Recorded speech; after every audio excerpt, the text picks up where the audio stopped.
Lord Rothschild, Prime Minister Netanyahu, Chief Rabbi, distinguished guests, lords, ladies and gentlemen.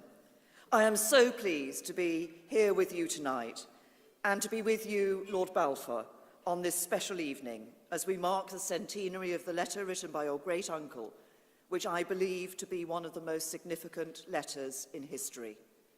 A letter which gave birth to a most extraordinary country, and a letter which finally opened the door to helping make a Jewish homeland a reality. It was a letter that is all the more remarkable when you consider its length, its context, and its sensitivity. First, it was exceptionally concise, with, as Lord Rothschild has said, just 67 words. In my experience, such brevity is not typically a feature of letters from the Foreign Office. Permanent Secretary and Foreign Secretary, was that a nod of acknowledgement in there? But second, we should consider the context in which this letter was written. Let us cast our minds back to the time of 1917, in an era of competing imperial powers and with Britain still embroiled in the midst of the First World War. The idea of establishing a homeland for the Jewish people would have seemed a distant dream for many and been fiercely opposed by others.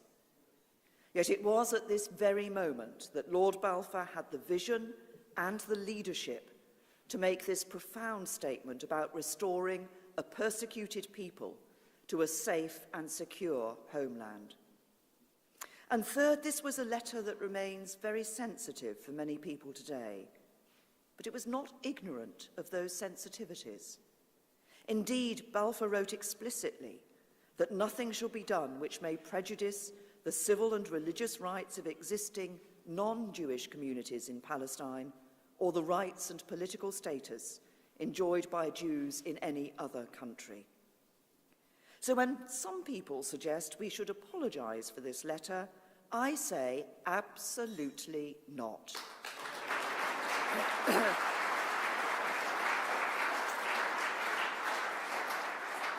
We are proud of our pioneering role in the creation of the State of Israel. We are proud to stand here today together with Prime Minister Netanyahu and declare our support for Israel. And we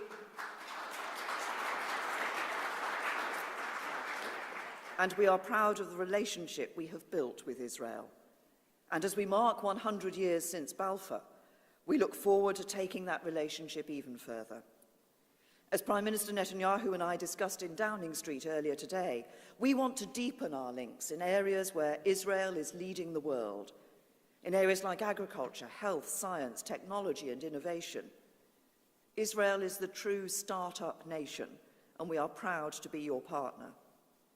We also remain absolutely committed to Israel's security.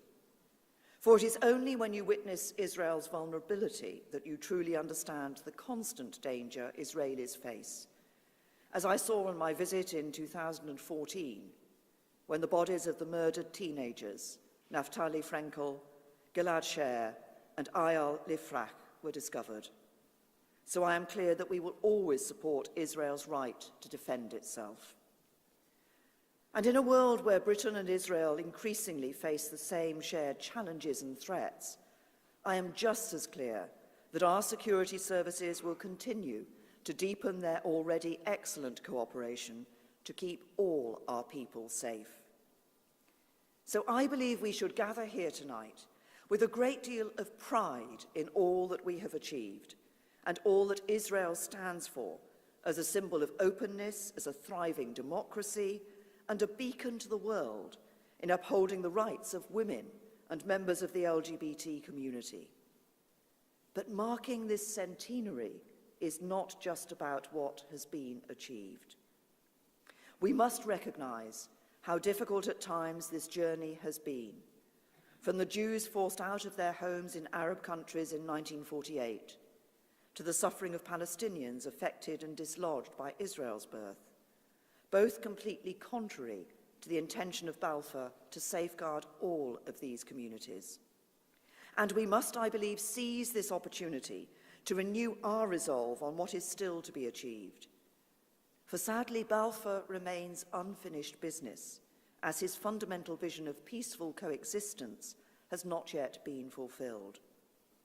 And I believe it demands of us today a renewed resolve to support a lasting peace that is in the interests of both Israelis and Palestinians, and in the interests of us all.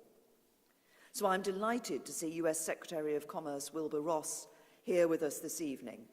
And Wilbur, you can be assured of the full-hearted support of the United Kingdom for the efforts that the Trump administration is making to bring the parties together to reach that peace deal.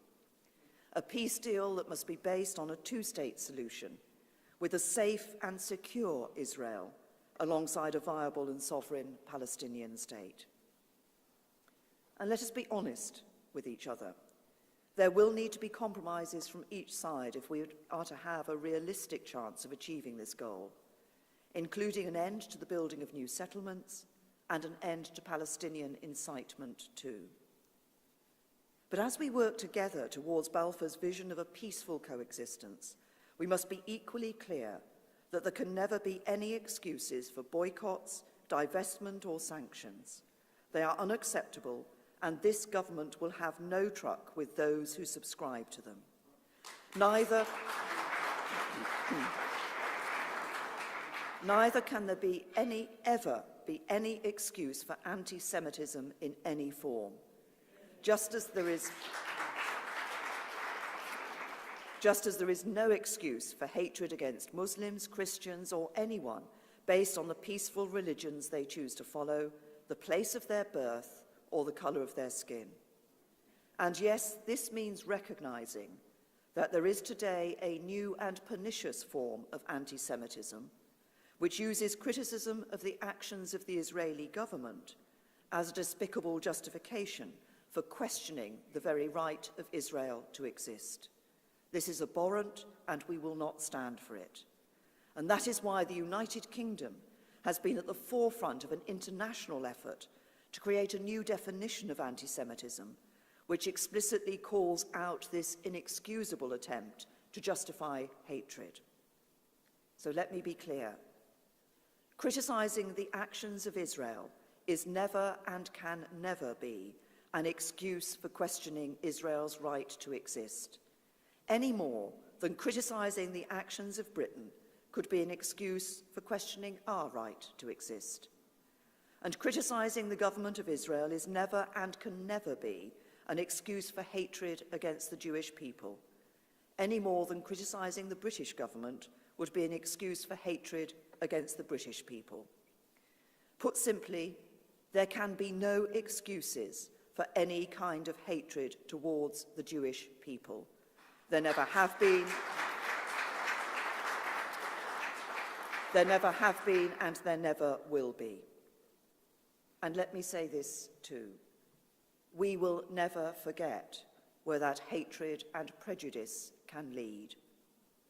That is why it is right that the United Kingdom will have a permanent and fitting national memorial to the Holocaust, standing next to Parliament, together with a learning centre that will teach the lessons of the Holocaust for society today and act as a voice against hatred in the modern world.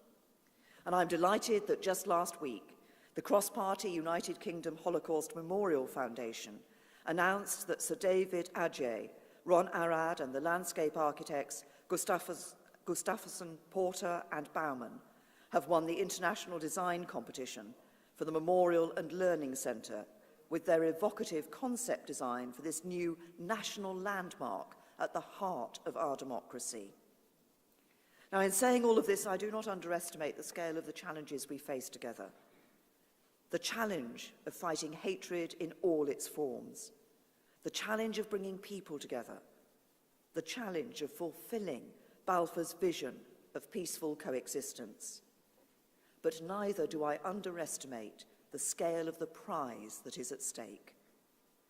I saw a glimpse of that prize just last Saturday when I attended a charity concert with the West Eastern Divan Orchestra on London's South Bank.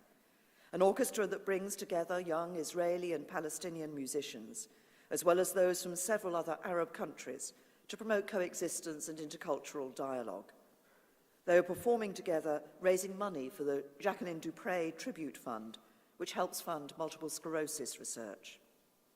And through their shared love of music, they escaped the divides of their history to come together for a united cause. In their actions and in many others like it, the spirit of Balfour lives on. So let us tonight be inspired by that spirit. Let us recognize the contribution of Balfour in fulfilling what was once little more than a 2,000-year-old dream for a persecuted people.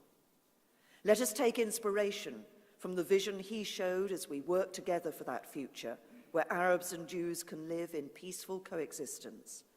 And as we look to that future, let us mark with pride what has been achieved with the creation of the State of Israel and, in Balfour's own words, a national home for the Jewish people.